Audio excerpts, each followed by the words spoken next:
아담이 혼자 사는 것을 하나님께서 그렇게 기쁘게 여기지 않고 하와를 만들어 주셨습니다.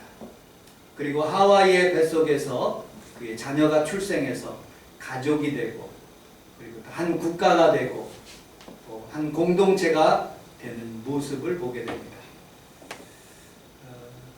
제가 참 재미난 것을 듣게 되었습니다. 서울에 인현시장이라는 그런 곳이 있습니다. 그곳에 옆집에는 만두 가게를 하고 그 옆집에는 떡 가게를 하는 그런 가게가 있습니다. 평화롭게 잘 그렇게 하게 되었어요. 그런데 어느 날 갑자기 이 두 가게가 아침에 일어나면 싸우기 시작하는 거예요. 왜? 똑같이 만두를 만들기 시작하는 거예요. 그리고 만두 가게가 하나에 한 판에 2,000원, 두 판에는 3,000원. 출혈 경쟁을 하면서 서로 싸우는 그 발단이 그러하게 됐습니다.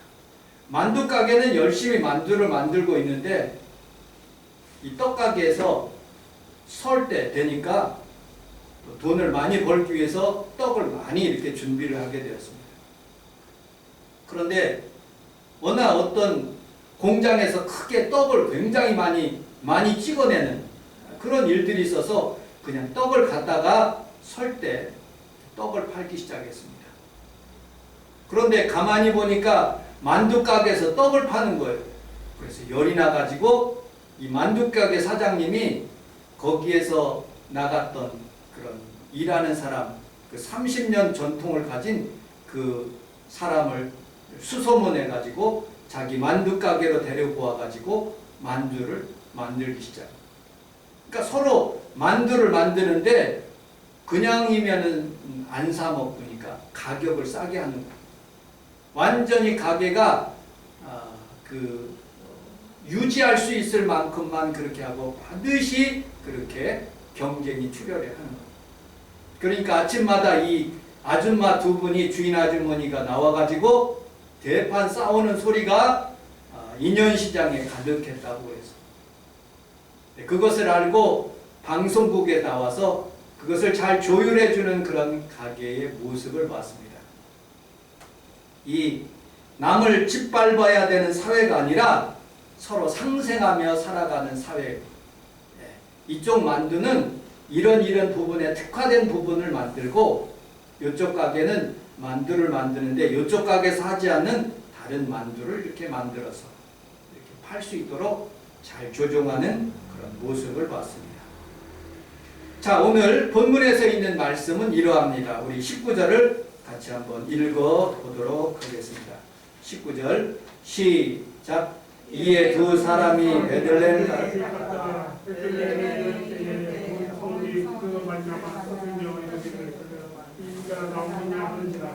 아멘.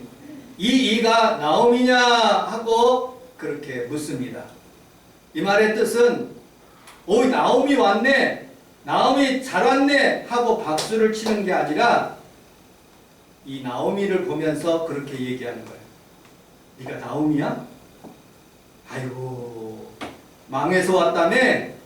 하고 그렇게 조롱하는 그런 말입니다. 왜냐하면 이민 갈 때는 참 자기 남편하고 두 자녀와 함께 그 이민을 가게 되었습니다. 근데 남편도 죽고 두 자녀도 죽고 아들들도 죽고 두 자부가 있는데 한 자부는 너희 친정으로 돌아가라니까 어머니의 입을 맞추고 헤어지고, 이 룻이라는 그런 자부는 내가 어머니를 붙쫓아 가겠다고 따라와서 마침내 베들레헴에 이르렀더니 주변에 있는 사람들이 오, 나오미네 하고 조롱하는 그런 음성을 듣게 됩니다. 여러분들, 나오미 하니까 갑자기 생각나는 그런 사람이 하나가 또 기억나는 사람이 있습니다. 지금 도쿄 올림픽을 하고 있죠. 23일 날 일본 도쿄 신주쿠 경기장에서 마지막 주자로 오사카 나오미라는, 이름이 똑같아요. 나오미. 이분이 테니스 굉장히 일본 그런 핏줄을 가진 그런 사람인데 이분이 마지막 주자로 성화를 탁 이렇게 불을 올린 그런 장면을 제가 봤습니다. 이 사람의 이름이 나오미예요. 그런데 테니스를 잘 칠 줄 알았더니 16강에서 딱 떨어져 가지고 온 창피를 받고 있는 거예요.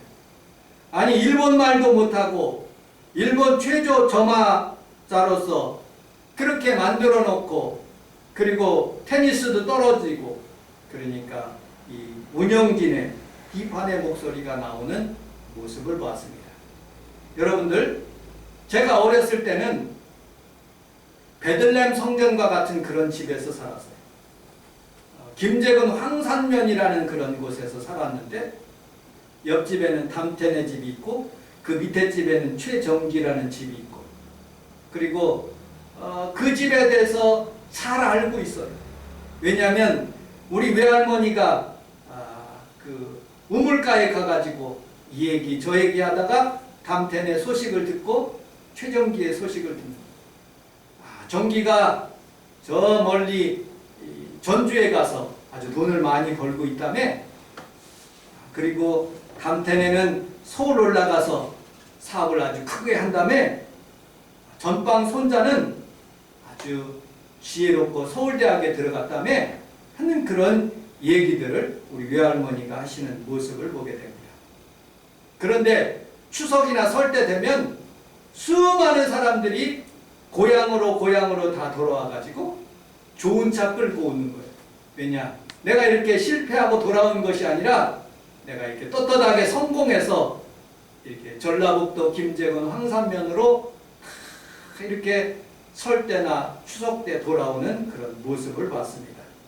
여러분들 근데 오늘 본문에서는 이 나오미가 자기 남편도 죽고 두 아들도 죽고 그리고 또 아무것도 없는 상태에서 터덜 걸어오는 그런 모습이 오늘 본문에 있는 말씀입니다. 자, 20절을 같이 한번 읽어보도록 하겠습니다. 20절 시작. 나오미가 그들에게 이르되 나를 나무를 보지 말고 나를 말하라 하니라. 이는 선지자가 말하는 신이 그렇게 하셨으리라. 아멘. 우리 함께 따라하겠습니다. 나를 나오미라 부르지 말고 말하라 불러라. 기쁨이 아니라 슬픔이라는 그런 뜻이에요. 나오미라는 뜻은 행복, 그 다음에 축복, 기쁨 그런 뜻을 가지고 있는데 오늘 본문에서는 마라, 쓴물, 그리고 슬픔 그런 뜻을 가지고 있습니다. 저희 집 옆집에 담태네가 있는데 담태네 그런 누님이 이혼해가지고 그 당시에 저 어렸을 때 이혼하면 창피해서 낮에는 돌아다니지 못하고 밤에 이렇게 돌아다니는 모습을 봤습니다. 그 옆에 집 전방 할머니네 그 손주가 왔어요. 서울에서 손주가 왔는데 다 우리 동네에 있는 식구들이 가가지고 우리 같이 사방치기, 딱지치기, 그 다음에 술래잡기 밤새도록 그렇게 한 그런 모습을 보겠습니다. 여러분들 기쁜 일이 있으면 동네 사람들이 다 기뻐하고 슬픈 일이 있으면 함께 슬퍼했던 그런 우리 고향의 정서가 있습니다. 그런데 지금은 대원 아파트에 누가 사는지 몰라요. 이 옆에 백송빌라에 누가 사는지 몰라요. 주변에 제가 알고 있는 것은 이 뚱뚱이네 할아버지네 집 외에는 별로 아는 집이 없어요. 여러분들 서울에 살면서 수많은 인구가 1000만 명이나 되지만 그러나 주변에 알고 있는 사람들이 별로 없어요. 그러나 이 당시에는 나오미가 살던 때는 온 동네 사람들이 무엇을 하고 사는지 알고 있어요. 그런데 나오미가 그곳에 베들레헴에 왔는데 나를 나오미라고 부르지 말고 마라라고 불러라. 성산동 동사무소에 가서 자기의 이름을 마라라고 고친다는 그런 뜻은 아닙니다.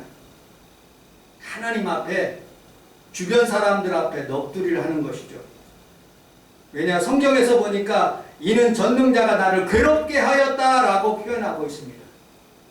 오히려 주변 사람들을 들으라고 그런 말을 한 것이 아니라 하나님 앞에 그렇게 하나님 왜 나를 괴롭게 했습니까? 그 다음 절에 보니까 여호와여 왜 나를 징벌하셨습니까? 전능자가 왜 나를 괴롭게 하셨습니까? 라고 그렇게 고백하는 넋두리인 것입니다. 우리 사모가 소망이 있다면 우리 평강이가 잘 공부해서 빨리 졸업해서 정상적으로 자기 생활하는 것입니다. 그래서 소망이 있다면 목사님보다 하루 더 늦게 하루 일찍 죽는 것을 소망한다는 그런 말을 들어봤습니다. 그런데 이 나오미는 자기 남편도 가고 자녀도 2명씩이나 보내는 그런 모습을 보게 됩니다. 생명의 연장은 내 힘으로 하는 것이 아니라 하나님 손에 있는 거예요. 금요일 날 우리 사모가 백신 주사를 맞았어요. 화이자를 맞았는데 굉장히 아파서 끙끙거리는 모습을 봤어요.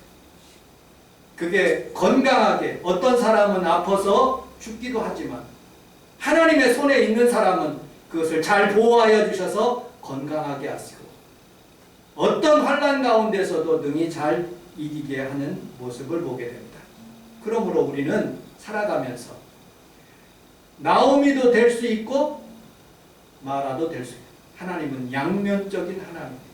그래서 우리가 상황 가운데 높이기도 하신 하나님 때 그때 감사할 뿐만 아니라 낮추기도 하시는 마라의 지경에 이르렀을 때도 불평하고 원망하지 않고 하나님 앞에 예배할 수 있는 귀한 성도들이 다 되시기를 주님의 이름으로 축복합니다. 아멘.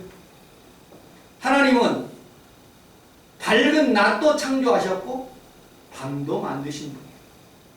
하나님은 건강도 하게 하시고 하나님은 질병도 주시는 하나님. 마태복음 10장 16절에 보면 보라 내가 너희에게 보낸 양을 이리 가운데 보낸가 같이 너희는 뱀같이 지혜롭고 비둘기같이 순결하라. 우리 함께 따라서 하겠습니다. 뱀처럼 지혜롭고 비둘기같이 순전하라. 하나님은 이 양면성을 보시는 거예요. 뱀, 사탄, 마귀, 죄, 원수마귀 이런 모습을 보게. 그 다음에 비둘기, 성결, 순결, 성령, 천사, 그 다음에 좋은 평화의 소식. 하나님은 이 모든 것을 다 동일하게 하실 수 있는 분이라. 구원받는 사람, 구원파에 있는 이단들이 저에게 찾아옵니다. 청년 시절에 그렇게 혹시 출생일자가 언제십니까? 1961년 언제라고 말했어요. 그러면 하나님 앞에 구원받는 날짜가 언제인지 혹시 아십니까? 내가 어떻게 알아? 난 모른다고 그랬더니 구원 잘못 받았다. 하나님은 그런 하나님이 아니에요. 여러분 사도 바울처럼 하나님이 다메섹 선상에서 큰 사건으로 하나님께서 그 사람을 만나게도 할 수 있고 디모데처럼 4대째 그 어머니와 할머니 외조모까지도 그렇게 믿어오는 그런 가정으로 내가 언제 구원받았는지 알지 못하는 그런 삶도 만드시는 거예요. 그래서 구원받는 구원파는 그건 잘못된 거예요. 왜? 하나님께서 사도 바울처럼 그렇게 그런 사건을 만들면 내가 언제 구원받았다고 확신할 수 있지만 엄마 뱃속부터 예수 믿기 시작했는데 언제 구원받은 날짜가 어디 있어요? 하나님은 이렇게 하시기도 하고 저렇게 하시는 그런 하나님의 모습을 보게 됩니다. 저는 어느 목사님의 동영상을 보내주시는 것을 듣고 참 은혜를 받았어요. 같이 한번 동영상을 보도록 하겠습니다. 한 3분 정도 되는데 지금은 고인이 되신 재미작가 김은국이 1964년 영문으로 발표한 순교자라는 소설이 있습니다. 그의 데뷔작인 이 소설은 당시 노벨 문학상 후보로까지 거론되었고 14개 언어로 번역 출간될 정도로 세계적으로 큰 반향을 불러일으켰습니다. 그 줄거리를 보면 6.25가 발발하기 며칠 전 평양 지역 목사 8명과 지방의 목사 6명이 공산당 비밀 경찰에게 체포되어 그중 12명이 살해되고 신 목사와 한 목사 단 두 사람만 살아남게 되는데 이 중 젊은 한 목사는 정신 이상이 되었고 유일한 증인이라 할 수 있는 신 목사는 침묵으로 일관합니다. 평양으로 진주한 국군은 12명을 순교자로 봉하기 위한 의식을 대대적으로 계획하고 신도들은 신 목사를 비겁한 변절자로 몰아 그에게 유다, 유다라고 외치며 그의 집 앞에 침을 뱉으며 지나가지만 신 목사는 여전히 입을 열지 않습니다. 그러다가 12명의 목사를 처형한 지휘관이었던 인민군 정소저라는 사람이 국군에 의해 체포되면서 그 사건의 진실이 드러나게 됩니다.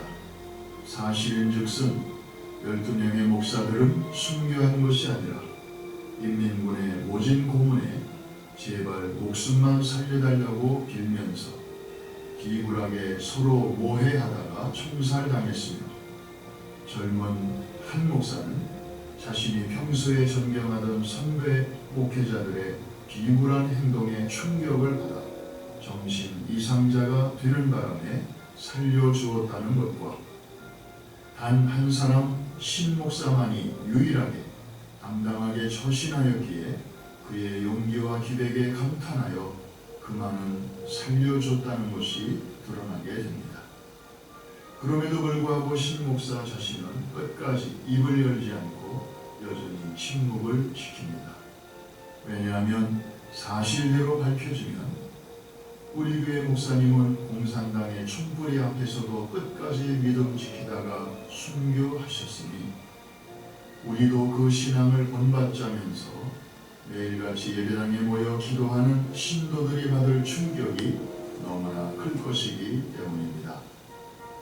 그리고 그 실망한 양떼들은 뿔뿔이 흩어져 버릴 것이기 때문입니다. 그래서 죽은 12명은 순교자로 추앙받지만 살아남은 신목사 자신은 믿음의 변절자로 억울한 누명을 쓴 채 고통 속에 살아갑니다. 저자는 이 소설에서 세상에는 두 종류의 진실이 있음을 말하려는 것 같습니다. 사실의 진실과 사랑의 진실이 그것입니다. 인생을 살다 보면 사실 파악이 우선적으로 중요하지만 때때로 사실의 차원을 뛰어넘는 사랑의 진실이 필요한 때가 있습니다. 목회의 세계에서는 더욱더 그렇습니다. 그래서 인생은 그나마 살맛이 나는가 봅니다.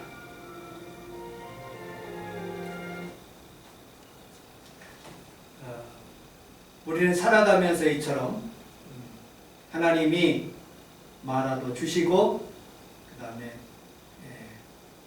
나오미도 삶을 살게 하시는 양면성인 하나님이 보게 됩니다. 이 목사님이 자기가 변질자라는 그런 생각의 마음을 가졌지만 주변에서 그렇게 인식하지만 하나님이 알아주실 것을 믿고 우리 성원순복음교회 우리 사랑하는 성도들이 하나님이 알아주실 것을 믿고 또 끝까지 이렇게 예배드리고 하나님의 성전에서 성찬 예식을 때는 귀한 성도들이 그렇게 하나님이 기뻐하시는 그런 삶을 살기 위해서 오늘 이 자리에 모인 줄로 믿습니다. 예수님께서 삶을 살아가시다면서 수많은 사람들에게 공격을 받았지만 끝까지 하나님 앞에서 십자가로 승리한 것처럼 여러분들도 다 주 안에서 그런 승리가 임하시기를 주님의 이름으로 축복합니다. 침묵이라는 소설을 보면 그 침묵 가운데 후미에라는 성화상이 있습니다.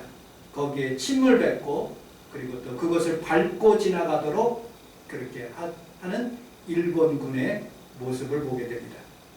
페이에라는 로드리게라는 그런 신부님이 그 후미에라는 성화상을 밟고 지나갑니다. 왜? 그 성도들을 살리기 위해서. 그리고 주님께서 이렇게 말씀하십니다. 밟아도 좋다. 내 발의 아픔을 내가 제일 알고 있다.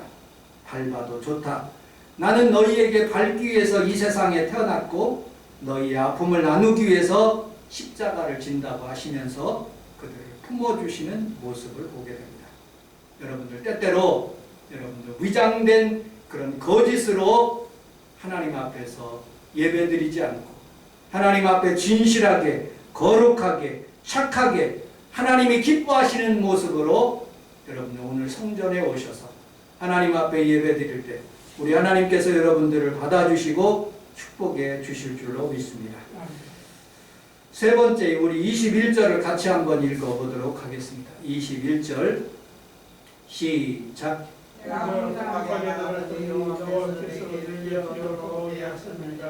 여호와께서 나를 징벌하셨고 찾는 자가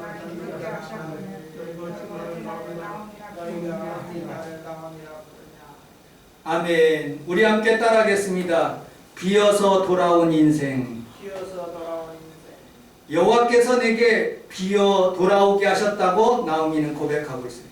하나님이 나를 징벌하셨다고, 전능자가 나를 괴롭게 하셨다고 슬픈 애가로 말하는 모습을 보게 됩니다.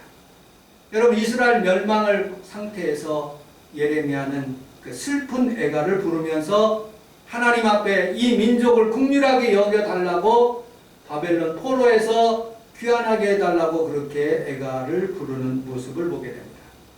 시편 51편 17절에 여호와께서 구하는 제사는 상한 심령이라 하나님이여 상하고 통회하는 마음을 주사 우리에게 하나님 멸시치 말아 달라고 말하는 모습을 보게 됩니다.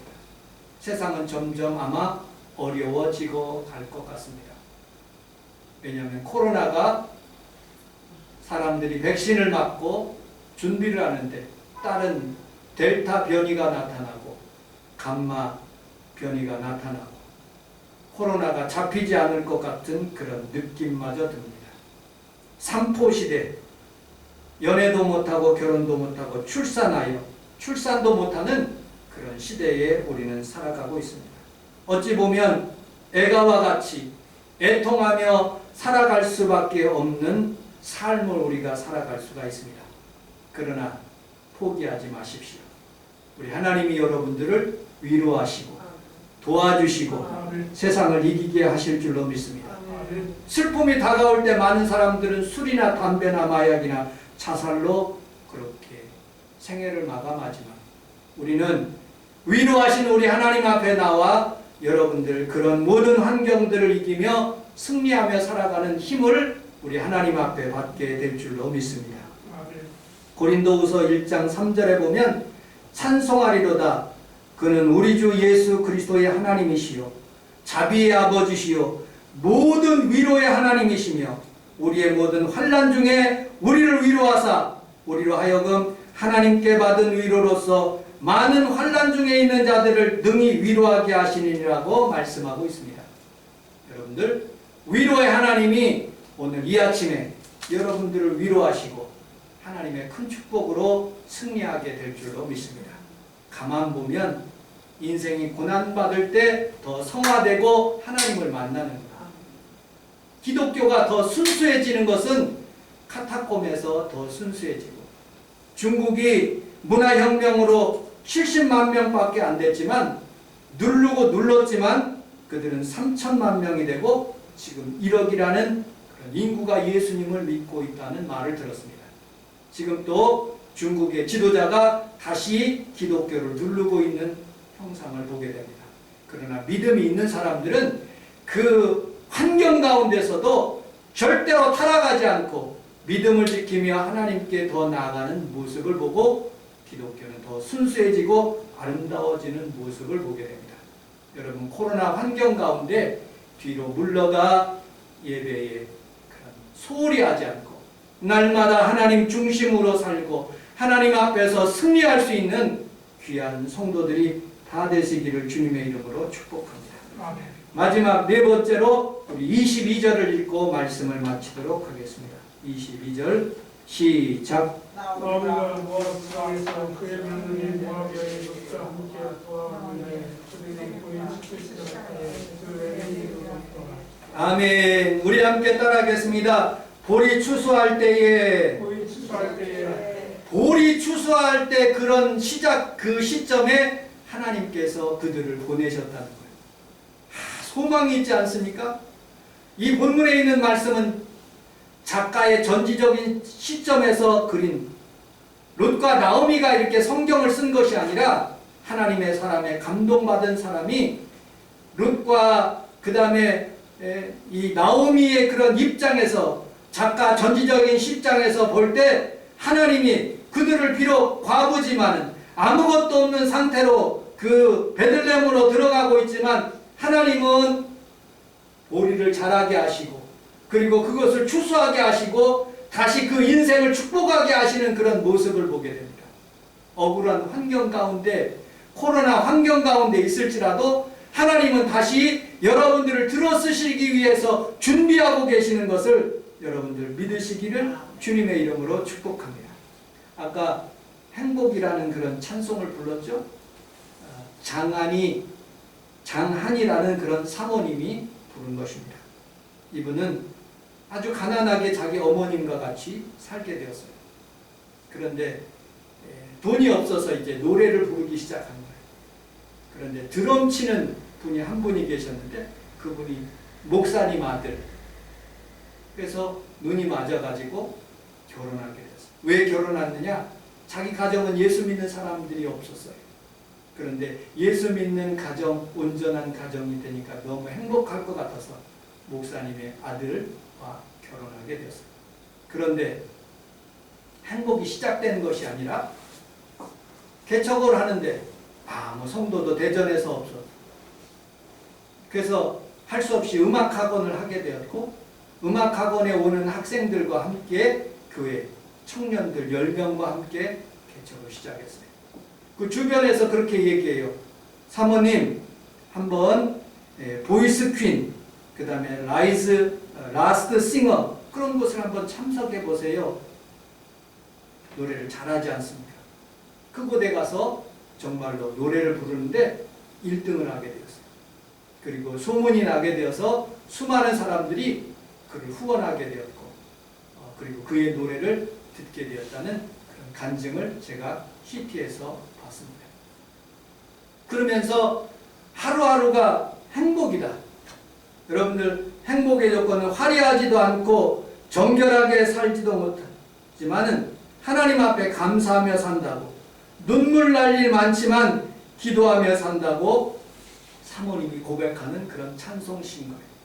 오늘 여러분들의 삶 속에서도 좋은 일이 많이 일어나지 않지만 하나님이 분명히 보리가 자라게 하시고 우리를 먹여주실 것을 믿고 코로나가 다시 종식되어서 다시 하나님 앞에 우리 성원순복음께 예배드리고 다시 우리 하나님께서 우리 성원순복음께를 청년들이 그리고 또 주변에 있는 사람들이 모여서 하나님 앞에 예배드리는 귀한 교회로서 우뚝 서게 할 것을 믿고 오늘도 믿음으로 예배드리는 귀한 성도들 그 마음속에 롯과 같이 보아스와 같이 하나님의 축복이 여러분들 가정에 늘 넘쳐나기를 주님의 이름으로 축복합니다.